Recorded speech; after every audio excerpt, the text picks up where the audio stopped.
فرقان ہے نا، سورہ فرقان پڑھ رہا تھا، هو الذی خلق من الماء بشرا فجعلہ نسبا وصہرا. یہ آیت مجھے بڑی پیاری لگتی ہے، بڑا مزہ آتا ہے اس کو پڑھنے میں.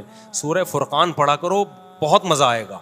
تبارک الذی نزل الفرقان علی عبدہ لیکون للعالمین نذیرا. ایسے انداز سے شروع ہوتی ہے نا، ایسا انداز ہے شروع میں انسان کو ہلا دیتی ہے. بہت برکت والی ہے وہ ذات جس نے اپنے ایک بندے پر الفرقان، حق اور باطل میں دودھ کا دودھ اور پانی کی طرح فرق کرنے والی کتاب پیدا کی ہے، کانسیپٹ کو کلیئر کرنے والی کتاب پیدا کی. الفرقان لیکون للعالمین نذیرا، تاکہ وہ ایک یتیم پیغمبر، یتیم محمد صلی اللہ علیہ وسلم سارے جہانوں کے سارے انسانوں کو اللہ کے خوف اور اللہ کے عذاب سے ڈرا دے. کیا ڈرائے؟ کہ تم سب آزاد نہیں ہو، تم میں ہر شخص سے اپنے اعمال کا حساب دینا پڑے گا. اس پیغام کو لے کے محمد صلی اللہ علیہ وسلم مکہ میں آئے، اور ایک یتیم پہ اللہ کہتے ہیں ہم نے قرآن اس لیے نازل کیا تاکہ یہ یتیم ساری دنیا کے سارے انسانوں کو بتا دے کہ مرنے کے بعد ختم نہیں ہونا، مرنے کے بعد حساب و کتاب دینا ہے. کیا جلال ہے یار اس ایک آیت میں. اور نازل کب ہو رہی ہے؟ مکہ میں، جب 4 آدمی بھی مسلمان نہیں ہوئے تھے. اور ایسے یتیم پہ نازل ہو رہی ہے جو نہ لکھنا جانتے اور نہ پڑھنا جانتے. کیا کانفیڈنس ہے یار، کیا کانفیڈنس ہے. اگر کوئی اس وقت ہوتا وہ کہتا بھائی تمام جہان آپ ایک مکہ میں یتیم، کوئی جانتا آپ کو ہے نہیں، قافلے یہاں سے نہیں گزرتے، نہ پانی ہے نہ گھاس ہے، اور بات کیا کر رہے ہو ساری دنیا کے سارے انسان. اللہ کہتا ہے وہ برکت والی ذات ہے جس نے قرآن کو نازل کیا. اس قرآن کے ذریعے ہی پھیلا دے گا اللہ، اور آج پھیلا دیا نا پوری دنیا میں. دنیا میں کوئی ایک چپا ایسا نہیں ہے جہاں قرآن پڑھا نہ جاتا ہو. دنیا میں سب سے زیادہ نام اللہ کا لیا جاتا ہے.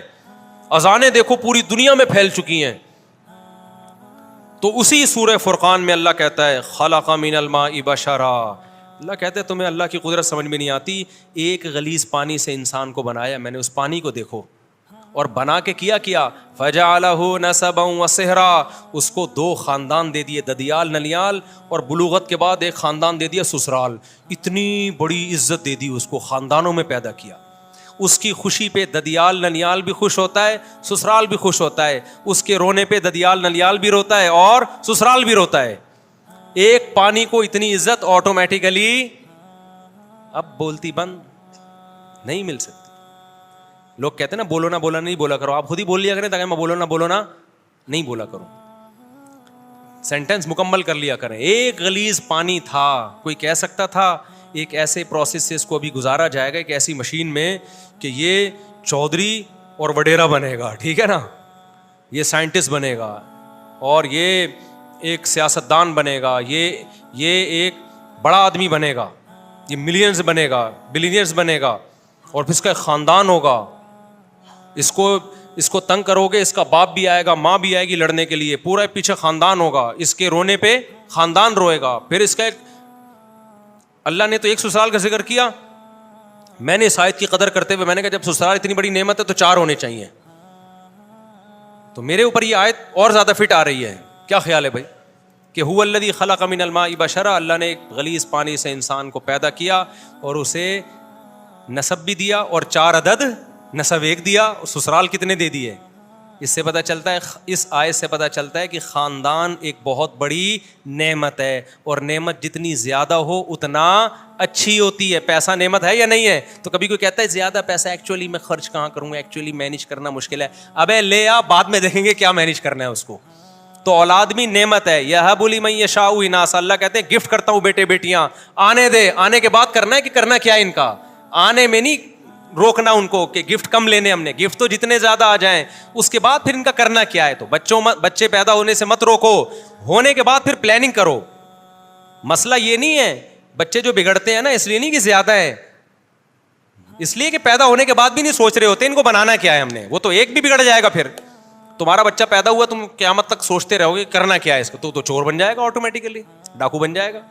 تو وہ تو جو بگڑنا ہوگا تو ایک بھی بگڑے گا. اگر پلاننگ کر کے پیدا کرنے میں پلاننگ نہیں کرو، پیدا تو اللہ کی طرف سے گفٹ ہے، جتنا ہو اچھا ہے، لیکن جو پیدا ہوتے جائیں اسی وقت ان کو انسان کا بچہ بنانے کی فکر بولو کرتے چلے جاؤ کہ بگڑے نہیں ہے. ایسا نہیں چرسیوں میں بیٹھ رہا ہے، ایک بچہ بھی چرسی میں بیٹھے گا تو چرسی بنے گا، 18 بچے بھی اگر بھائی انسانوں میں بیٹھیں گے تو کیا بنیں گے، انسان کے بچے بنیں گے. فیملی پلاننگ والوں نے تو بچے ہی روک دیا نا. تو نسبا و صہرا, قرآن کہتا ہے سسرال والا بنایا, تو سسرال بھی جتنے زیادہ ہوں اتنے کیا ہیں, اور نعمت ہے سسرال. آپ کسی, یہ تو ہم مذاق کرتے رہتے ہیں, مذاق اڑاتے رہتے ہیں سسرال کا, دل بھی چاہتا ہے لیکن اب کیا کریں, مجبور ہے. لیکن ویسے کتنی عزت ہوتی ہے جب آپ کا ان کے گھر رشتہ نہ ہوا ہو, آپ جاؤ, کوئی عزت دیتا ہے؟ جہاں آپ کی بات, ابھی شادی بھی نہیں ہوئی, صرف رشتہ طے ہو گیا ہے, بھائی دولہا بھائی آئے ہیں, بھائی ان کا سموسے کا پوچھو, ایسا نہ ہو برا لگ جائے. آپ کو پتا ہے ادھر برا, ادھر اس کو ٹینشن دی, پارسل کدھر کرے گا, یہ بہن پہ جا کے پارسل کرے گا. یہ سسر کو پتا ہوتا ہے داماد کو ذرا سا ٹارچر کیا, میرے سامنے تو کچھ نہیں بولے گا, یہ پارسل کدھر کرے گا, بیٹی پہ جا کے غصہ نکالے گا. کیسی رسپیکٹ مل رہی ہوتی ہے دامادوں کو, کیا خیال ہے بھائی؟ بیٹھیے, آپ آئیے, ورنہ کون گھسنے دیتا ہے یار؟ اجنبی لڑکی ہوتی تو عزت دار لوگ تھوڑی گھسنے دیں, بےغیرت تو آتے ہیں, آجا بھائی, لیٹ کیوں آیا تو, کب سے انتظار کر رہی ہے. بوائے فرینڈ جو ہوگا نا, تو اس میں تو ابا آج کل پریشان ہوتے ہیں جن میں غیرت ہی نہیں ہوتی. تو قرآن کیا کہہ رہا ہے بھائی, یہ اس ٹاپک, یہ قرآن کہہ رہا ہے یہ آٹومیٹیکلی یہ ممکن کہ پانی کو اتنی عزت مل جائے, اس کے دنیا میں آنے سے پہلے اس کے خاندانوں کا انتظام ہو جائے, بلوغت کے بعد بھی انتظام ہو. یہ اگر آٹومیٹیکلی ہو رہا ہوتا تو اس کائنات میں اتنی بیوٹی, اتنا حسن نہیں ہوتا اس کائنات. یہی وجہ ہے کہ جو قرآن کے منکر ہیں وہ اس بیوٹی سے محروم. ان کے ہاں نہ سسرال ہوتا ہے نہ ددیال ہوتا ہے, ایک ننیال میں ایک عدد اماں رہ گئی ہے بس خالی ان کی, اور اس سے وہ جان چھڑا نہیں سکتے. ورنہ گورے کا بس چلے تو وداؤٹ اماں بچے پیدا ہوں, کلوننگ کے ذریعے, ٹیسٹ ٹیوب کے ذریعے, اماں کے رشتے سے بھی کٹا دیں, بولو ریاست کے غلام بن کے رہو, بس تم اسٹیٹ کے غلام بنو, ٹیکس ٹائم پہ دے دیا کرو. وہ مجبور ہے, اماں سنگل مدر, سارا ان کا نہ ان کے یہاں سسرال ہوتے ہیں, نہ سالے ہوتے ہیں, نہ سالیاں ہوتی ہیں, نہ کزنیں, نہ سب سیٹ اپ آہستہ آہستہ کیا ہو گیا, ختم. کیوں؟ اللہ کی آیتوں کا انکار کیا. تو اللہ نے خاندانوں کی جو محبتیں تھیں وہ چھین کے اس کے بدلے میں ان کو کتے پکڑا دی اللہ نے, کہ اب ان کتوں سے دل لگاؤ. فرانس میں بھی کتے پالے جاتے ہیں, میرا ویزا ریجیکٹ ہوا اس چکر میں, یورپ کا. انہوں نے کہا ہمارا مذاق اڑاتا ہے. میں نے کہا مذاق نہیں اڑا رہا بھائی, آپ تو کتے پالتے ہیں, ماشاء اللہ کتنے اچھے لوگ ہیں آپ لوگ, کتے پالتے ہیں. ہمارے کتوں کا حال دیکھو. ابھی ایک واقعہ سناؤں, کتے پہ بڑا زبردست واقعہ ہے. اتنے کتے ہو گئے نا, اللہ کے KMC والوں کو بہت جزائے خیر دے, کچھ رپورٹیں آئی ہیں انہوں نے کتے مارنا شروع کیے ہیں. ہوا یہ کہ کل ایک داڑھی والے صاحب آئے, داڑھی ان کی, تسبیح ہاتھ میں, یہی ہمارے دوست ہیں, اور ٹوپی ماشاء اللہ بڑا پرنور چہرہ. مجھے کہتے ہیں مفتی صاحب مجھے ایک مسئلہ بتائیں. میں نے کہا کیا ہو گیا؟ کہتے ہیں یار وہ ایک کتا مر رہا تھا اور بالآخر اس نے دم توڑ دیا. تو KMC کی گاڑی مجھے نظر آئی. میں نے کہا یہ آپ لوگوں نے میں سے کسی نے مارا ہے؟ اس نے کہا ہاں. کہتے ہیں میں نے کہا بہت شکریہ آپ کا, اللہ جزائے خیر دے یار, یہ تو کتے بہت کاٹ رہے تھے انسانوں کو, تو شکر ہے آپ نے کچھ کنٹرول کیا. ایک نقاب میں خاتون ڈرائیونگ کرتے ہوئے نا گاڑی, کہتے ہیں میرے قریب آ کے رکی. انہوں نے میری بات کہتے ہیں سن لی. انہوں نے کہا کہ یہ آپ کہہ رہے ہیں کتا مارنے کے بارے میں؟ میں نے کہا جی. میں نے کہا یہ آپ کو خوشی ہوئی ہے کتے کو اس طرح سے مارا گیا اور یہ مر گیا, یعنی زہر وہر کچھ کھلایا ہوگا؟ جی مجھے خوشی ہوئی ہے. تو آپ نماز بھی پڑھتے ہیں؟ ابھی نماز پڑھنے جا رہے ہیں؟ جی. نماز, دعا بھی مانگیں گے اللہ سے, ذکر اذکار بھی؟ جی. یعنی ایک طرف آپ کتے مار رہے ہیں, دوسری طرف نمازیں پڑھ رہے ہیں. مطلب یہ تھا کیا یہ کھلا تضاد نہیں ہے؟ یعنی ایک طرف آپ ٹوپی پہن کے داڑھی پہن کے اتنے اچھے کام بھی کر رہے ہو, اور دوسری طرف ان مخلوق پر کتوں کے ساتھ یہ ظلم. یعنی عجیب اسلام ہے آپ کا, ادھر کتے بھی مار رہے ہو, ادھر اللہ کی عبادت بھی. کہتے ہیں میں نے اس خاتون سے کہا, کل کا واقعہ ہے, کہتے ہیں میں نے اس خاتون سے کہا کہ دیکھیں یہ کتے انسانوں کو کاٹتے ہیں. خاتون فوراً کہتی ہیں کیا سارے کتے کاٹتے ہیں؟ میں نے کہا نہیں, کتے پہ لکھا ہوتا ہے کہ یہ کاٹے گا, اور یہ والا کاٹنے کے لیے, اور یہ کسی کو کچھ بھی نہیں کہے گا. وہ بیچارے اتنے کنفیوز ہوئے اس خاتون کی نصیحت سے, میرے پاس آیا کہ ارے صاحب میں نے کوئی ظلم ہو گیا. میں نے اس کو اپریشیٹ کر دیا کہ میں نے کہا KMC والوں نے پہلی دفعہ کوئی خاندانی انسانوں کے بجائے فوکس کس کو کرنا شروع کر دیا انہوں نے. یہ بہت گڈ نیوز ہے. پہلے تو جو گٹر کے ڈھکن, یہ KMC کی ذمہ داری ہے نا, گٹر کے ڈھکن میں کتنے مرد ہلاک ہو گئے ہیں وداؤٹ ڈھکن کے لوگ, تو یہ سب KMC کے کھاتے میں جا رہے ہیں نا. اور جو بجلی کے کھمبوں سے لوگ, بجلی کے کھمبے کراچی میں گلے ملتے ہیں آ کے, خود چپک چپک کے بندے مارتے ہیں بارشوں کے موسم میں, تو یہ بندے کون مار رہا ہے؟ یہ تو KMC کے کھاتے میں جا رہے ہیں. اللہ کا کتنا فضل ہو گیا, اب انسانوں کو چھوڑ کر KMC نے کس کو فوکس کرنا شروع کر دیا؟ کتوں کو. تو گڈ نیوز ہے بھائی. اس سے زیادہ مجھے خوشی اس پہ ہوئی ہے, اتنے کتے یار, آپ کی سوچ ہوگی ساری جو اینیمل لورز اور این جی اوز ہیں وہ آ کے وہ رکاوٹ بنتی ہیں. خیر بات کو جلدی سے سمیٹیں, نماز کا ٹائم ہونے والا ہے. تو اللہ میاں نے اس نظریے پہ بھی قرآن میں بہت رد کیا کہ اس کائنات میں نیچر میں جو بیوٹی ہے آٹومیٹیکلی نہیں ہے.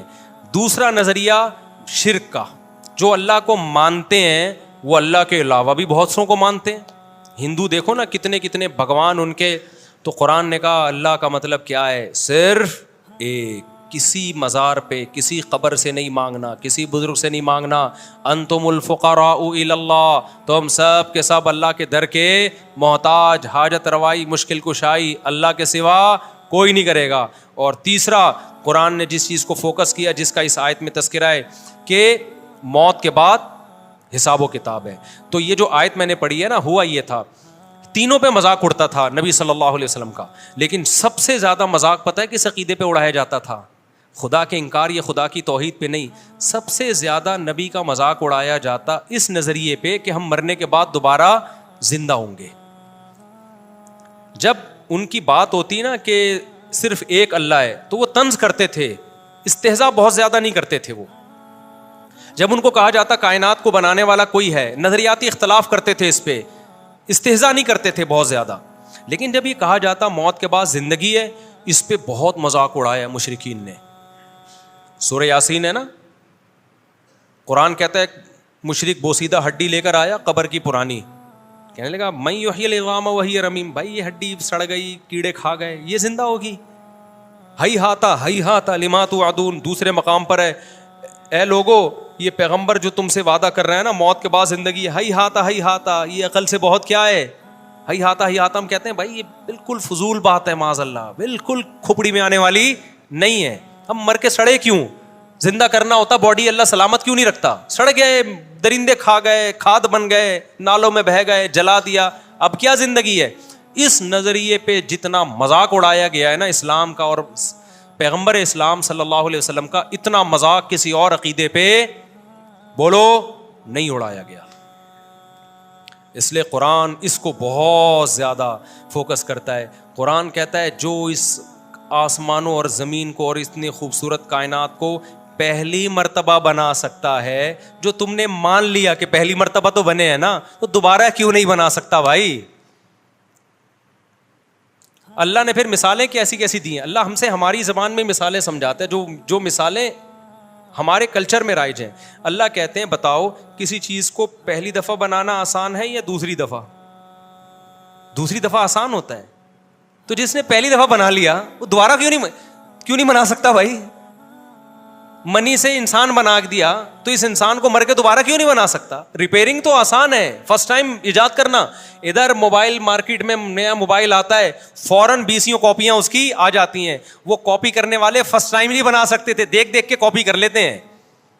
افغانستان میں بمباری ہوتی تھی, امریکی جہاز ہیلی کاپٹر ویپن ہوتا تھا, تو چائنا والے اور تو کہتے ہیں دنیا والے پہنچ جاتے ہیں, ابے دیکھیں کاپی کریں ٹیکنالوجی. فرسٹ ٹائم بنانا مشکل ہے, ٹیکنالوجی کو کاپی کرنا کیا ہے آسان. اللہ کہتے ہیں جب یہ کچھ بھی نہیں تھا میں نے سب بنا دیا, تو تمہیں دوبارہ بنانا کیا مشکل ہے؟ اس میں کیوں مذاق اڑا رہے ہو؟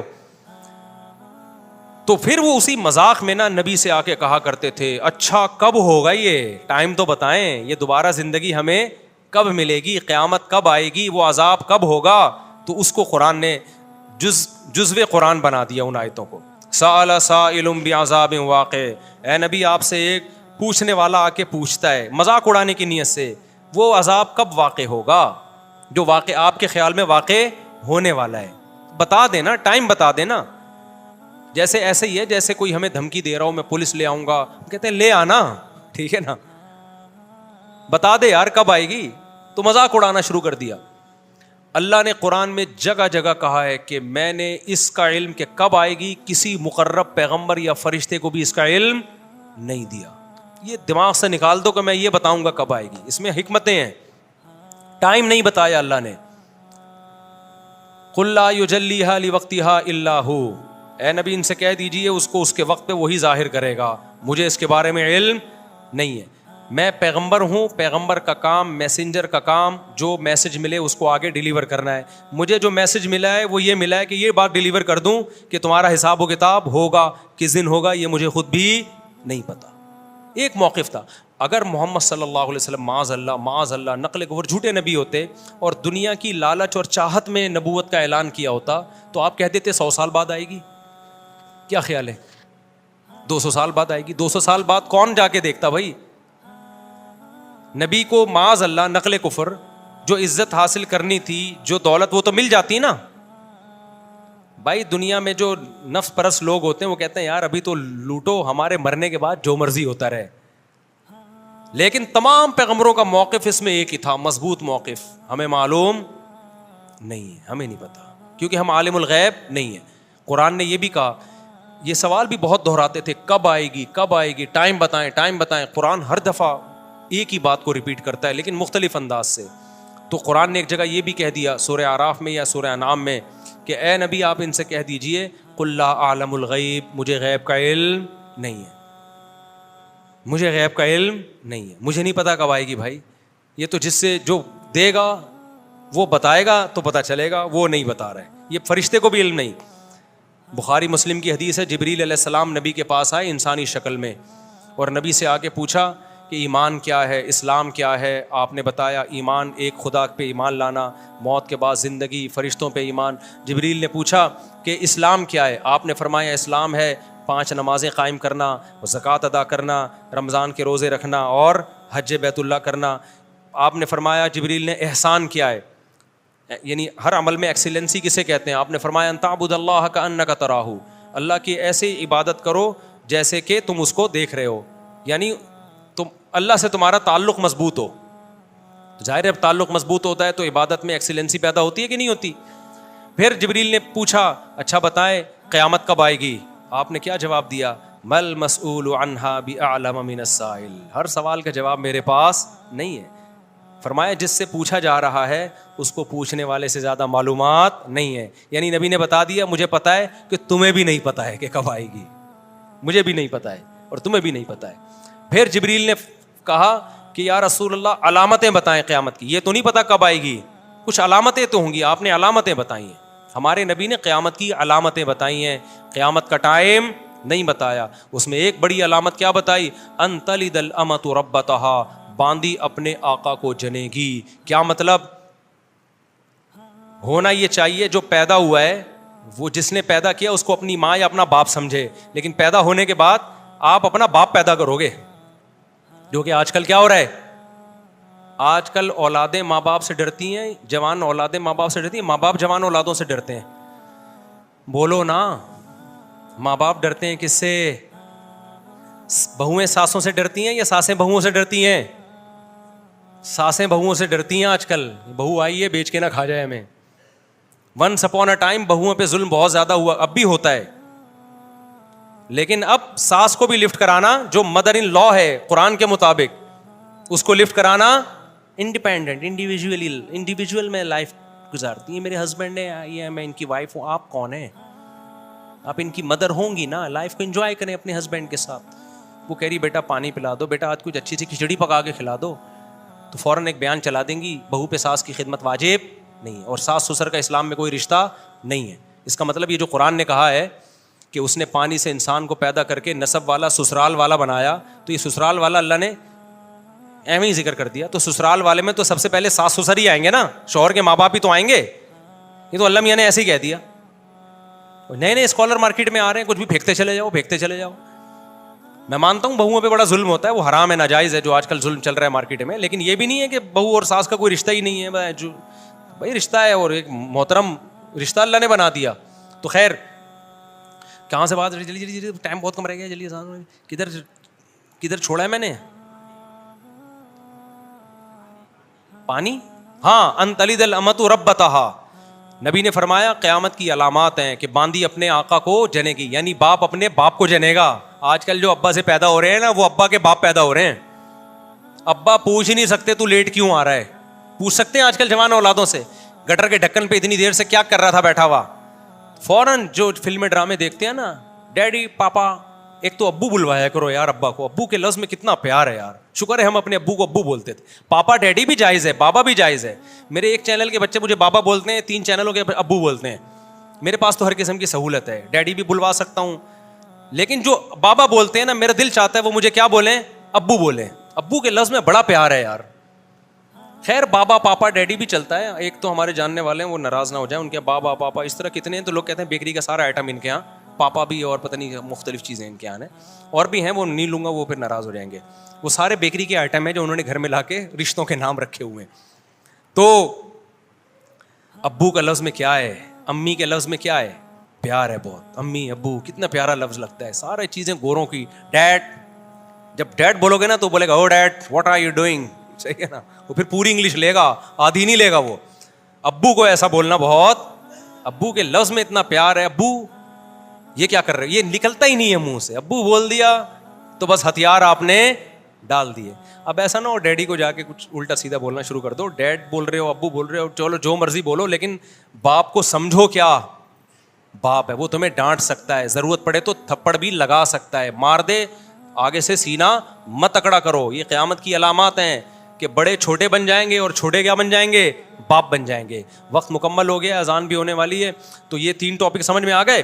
تو سأل سائل بعذاب واقع میں بھی یہی کہ اس نے پوچھا کب آئے گی, تو اللہ نے فرمایا للکافرین لیس لہ دافع, جب آئے گی یہ تو میں نہیں بتاؤں گا, لیکن یہ بتا دوں جب آئے گی تو کوئی بھی